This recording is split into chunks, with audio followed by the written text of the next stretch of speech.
My name's Suzannah and I'm from Oxford originally.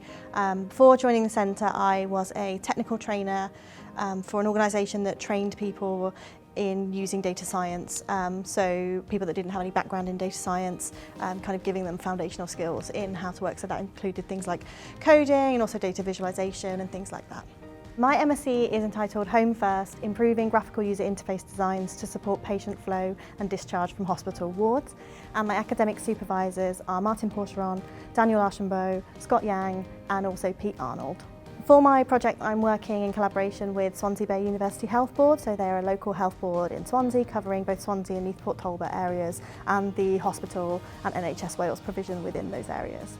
So the aims of our MSc were to understand the process of patient discharge through a system that Swansea Bay University Health Board already use. So how that system facilitates the discharge of elderly patients into home care environments. The research that we undertook was predominantly ethnographic, so we conducted some semi-structured focus groups and semi-structured interviews with people that were working on the discharge process as part of what's called the Home First programme, so it's about getting patients home into their homes. So we worked with them and spoke to them directly and had some kind of structured conversations with them. There are a number of findings. The predominant finding is that the system as it stands doesn't necessarily facilitate kind of going backwards through the workflow. So sometimes if a referral is made to discharge a patient, there is maybe more information that's required in order for that to happen. And so sometimes the referral has to go back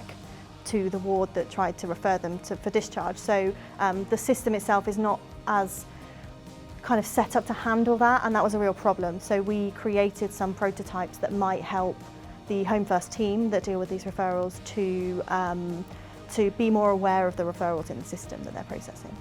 So the next steps in the PhD process are, I want to get some more feedback on the prototypes, but more specifically what we're looking to do as part of the PhD programme is to create a machine learning system that's going to help with that process. So maybe can we create a predictive system that's going to be able to predict when someone's likely to be able to leave hospital, because that enables the people that are kind of further down the line to be more kind of proactive rather than reactive in terms of all of those patients and the flow of those patients. I think the thing I've most enjoyed is there's a really wide variety of modules, so there's lots of different things with various different interests, and I think that's quite nice because you're able to pick and choose what interests you the most. I like the fact that the CDT programme at Swansea has an attached masters, and that enables you as a cohort to kind of all go through this kind of taught masters process together and really build bonds in terms of kind of you going through that together, and then obviously build relationships going forward. So that's been really nice too.